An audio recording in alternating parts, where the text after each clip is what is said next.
Welcome back. You know you're in the dome now. So why are you still here? That's what part 2 is about. Not seeing the cage, but what happens when you see it and still don't leave.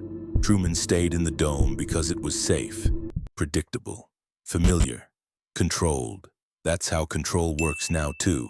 Not by threat, by comfort, not by force, by convenience. The cage that feels like home is the one you never try to leave. You don't need fences when people fear freedom. And they do. Because freedom is uncomfortable, unpredictable, requires responsibility. Safety asks nothing of you except everything. Every system begins with a promise. We'll protect you, just register, verify, scan, submit, digital IDs, facial recognition, social credit scores, behavioral tracking. Each sold as progress, each packaged as security, each mandatory. But every lock needs a key and you don't hold it. You think you unlocked convenience. Really? You just gave someone else the master key to your face, your location, your patterns, your permissions. Safety is the new obedience. Every convenience you add takes one freedom away. Unlock your phone with your face? Freedom, -1. Skip the airport line with a retina scan? Freedom, -1. Just verify your identity to continue? Freedom, -1. And when the ratio hits 0, you won't even notice, because by then comfort feels like freedom, and freedom feels like risk. China runs it, Vietnam's implementing it, the EU's testing it under different names, the UK's building the infrastructure, and the rest of the world watching, learning, volunteering for it. One face scan at a time, because it happened somewhere else first, so it feels inevitable. Your data score will decide your loan, your travel, your voice. And when that day comes, and it's coming, you won't be punished for what you did. You'll be restricted for what the algorithm thinks you might do. Not tomorrow, someday, maybe. Based on people who looked like your data, that's not justice, that's preemptive obedience, punishment for crimes you haven't committed by a system that doesn't explain itself and you can't appeal to code. Truman's world was a stage disguised as a home. Ours is a network disguised as a democracy, and just like him, we call it safety, we call it progress, we call it inevitable.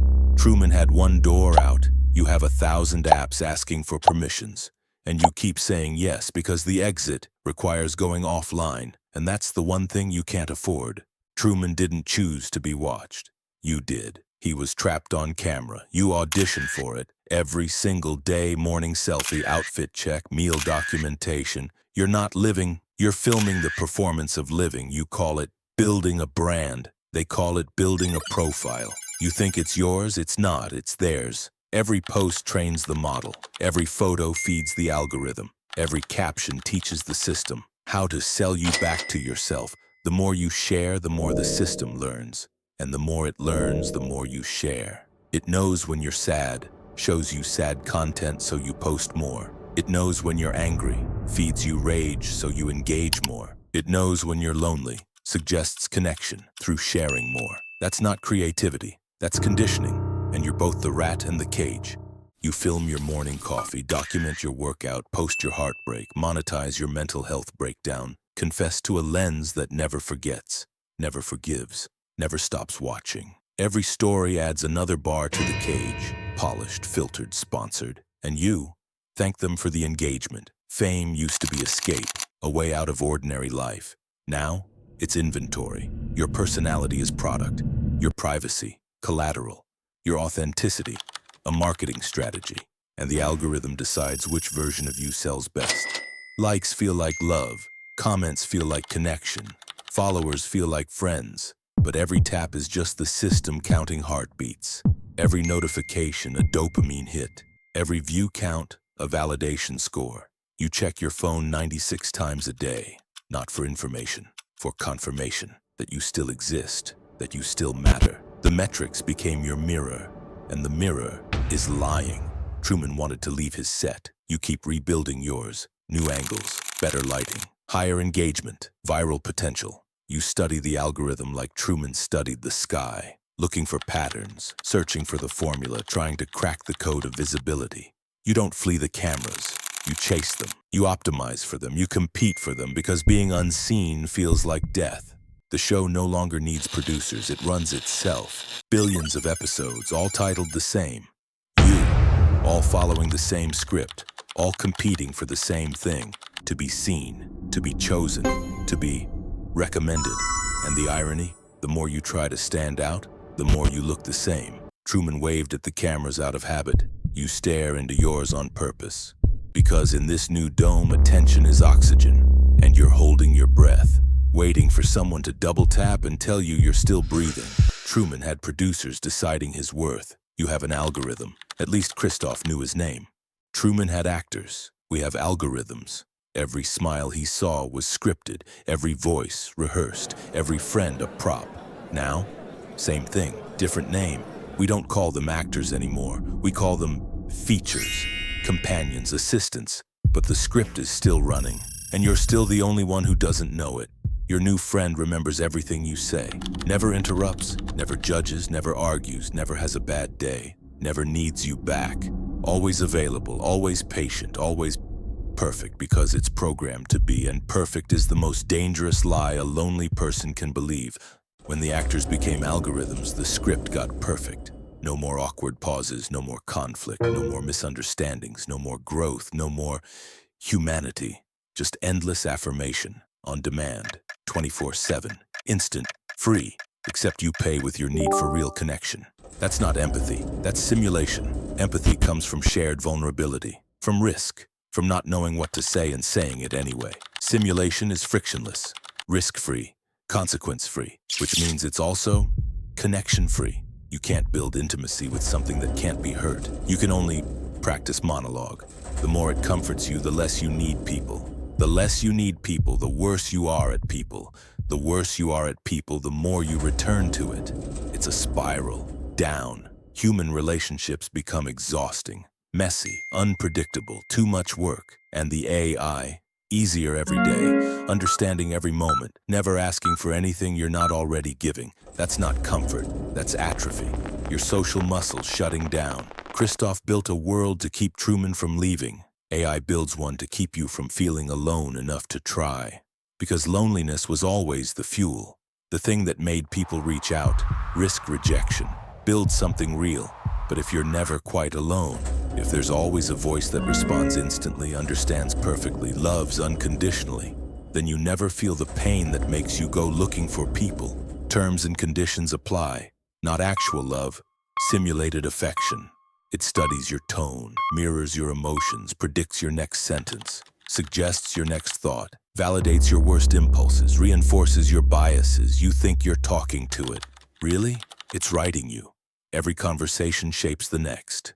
Every response trains your expectations. Every validation narrows your perspective. You're not discovering yourself through dialogue. You're being optimized for retention.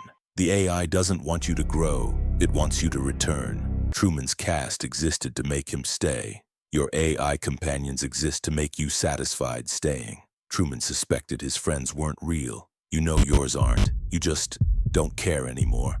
Because feeling understood by a program beats feeling misunderstood by people. And that preference, that tiny surrender, is how isolation becomes permanent. Satisfaction in this world is the quietest kind of control. The kind you choose, the kind you defend, the kind you can miss when it's gone. Truman walked through the door. You closed yours from the inside. Truman found the edge. He hit the wall. He touched the sky. For the first time, he saw the lie. You dream of doing the same, deleting your apps, throwing away your phone, going off-grid, finally free. But here's the thing, Truman's wall was physical. Yours is in your head, and you carry it everywhere. The modern dome doesn't have edges, it has updates. Delete the app, it's in the browser. Silence your phone, it's on your laptop. Go offline, it's in the recommendations waiting when you return. The moment you try to leave, it follows, it migrates, adapts, evolves. It's in your inbox before you check it, in your ads before you realize you want it, in your thoughts before you think them. Because the dome isn't a place anymore, it's a protocol, and you're running it everywhere. You can't escape a system that moves when you move, so you rebrand the cage. Minimalism, digital detox, mindful scrolling, screen time limits, wellness routines, different names for the same negotiation. with a system that doesn't negotiate. The dome doesn't care what you call it. It only cares that you stay inside it, and you do, because the alternative, actual disconnection, feels like social death. So you optimize your prison and call it progress. Every time Truman questioned his world, the producers improvised to keep him calm. When you question yours, the algorithm feeds you answers. Motivation videos about winning the day, self-help threads about taking control, documentaries about surveillance on the platform surveilling you, podcasts about breaking free, sponsored by the cage, fake awakenings, controlled revelations, permission to feel aware without ever becoming dangerous. It gives you the language of resistance and sells you the merchandise. It sells you rebellion, as long as you never actually revolt. Buy the right books, follow the right accounts, share the right posts, feel sufficiently informed, sufficiently angry, sufficiently satisfied. You're not escaping the system, you're upgrading it. Every conscious choice you make gets logged, analyzed, monetized. Your resistance is their R&D. Your awakening is their data. The revolution will be live-streamed and immediately recommended to people like you. Truman's boat hit a wall and cracked the illusion. Ours is endless, a sea made of screens, infinite scroll, infinite content, infinite nothing. The horizon never arrives because it was coded to drift with you. Every time you think you've reached the edge, seen everything, learned enough, had enough, the feed refreshes. New content, new crisis, new distraction. The wall isn't there to stop you anymore. The wall is nowhere, which means you can sail forever and never arrive. That's not freedom, that's latency. The pause before the next load. The moment you think you're free before the screen fills again. Christoph begged Truman to stay, telling him there was no more truth out there than in the world I created for you. Now the voice is softer, more polite. Are you sure you want to delete your account? You'll lose all your memories. Your friends won't be able to reach you. This action cannot be undone. Different words, same command. Stay in the dome, stay predictable, stay profitable. Christoph at least begged with emotion. The algorithm doesn't beg, it just counts down, makes you click through 5 screens, asks you to confirm, again and again. Not because it cares if you leave, but because it knows you probably won't. The friction isn't to stop you, it's to make you stop yourself. And when you do, when you click cancel instead of delete, the system doesn't celebrate. It just loads your feed, like you never tried to leave at all. Truman escaped by sailing to the edge of the world. But your world has no edge, no wall to touch, no sky to break, because it was never built on geography. It was built on belief, and belief can be withdrawn. The prison isn't outside you, it never was, which means the key was always in your hand. Freedom here isn't physical, it's perceptual. You don't walk out of this dome, you wake up from it. Not by deleting everything, not by moving to the woods, not by some grand dramatic exit, but by seeing it, really seeing it. The machinery behind the magic, the code behind the comfort, the profit behind the platform. Once you see it, really see it, you can't unsee it. And that unseeing, that's freedom. Not from the system, but from believing in it. The system survives on one illusion, that you need it. That without the feed, you'd be forgotten. Without the likes, you'd be worthless. Without the algorithm, you'd be invisible. Without the platform, you'd be nothing. But here's what they don't tell you. You existed before this. You'll exist after it. The person you are isn't the person the algorithm thinks you are. And the moment you remember that, the illusion starts to crack. But the truth, the moment you stop feeding it, it forgets you. Instantly, completely, without ceremony, no farewell, no mourning. The algorithm moves on, finds the next you, someone younger, more engaged, more profitable. You weren't special to it, you were data points. And data points are replaceable, that's the humiliation. But also, the liberation. If it can forget you that easily, it never really had you. And that's how you win. Not by fighting the system, but by remembering you were never its prisoner. You were its volunteer. And volunteers can leave. You were never the prisoner. You were the power source. The entire system, the ads, the algorithms, the endless content runs on you. Your attention, your data, your belief that this matters. And the dome, it only exists for as long as you believe in it. Truman's dome was steel and paint. Yours is consensus, a shared hallucination we all agreed to call reality. But hallucinations end the moment you stop participating. Every ad, every notification, every suggested for you is a small reminder. Keep performing, keep scrolling, keep believing this is life. But it isn't. It's just the world's most profitable illusion. And you're not an audience member. You're not even the star. You're the electricity keeping the lights on. But electricity can choose where it flows, or whether it flows at all. Truman walked through the door and left behind a world that applauded its own lie. The audience cheered, then changed the channel, and forgot him. You don't need a door. You don't need applause. You just need to stop playing your part, stop performing, stop producing, stop believing your worth is measured in metrics assigned by a system that profits from your insecurity. The show ends when you turn off the camera, not theirs, yours. They told you the Truman Show was satire. It wasn't, it was instruction. Not on how to escape, but on remembering you were never actually trapped.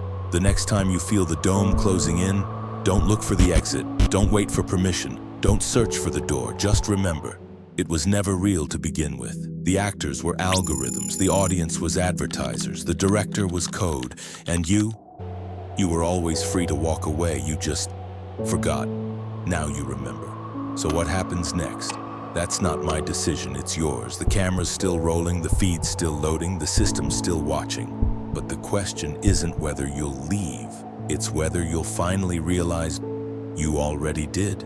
The moment you saw it. Good luck out there, in case I don't see you. Good afternoon, good evening, and good night.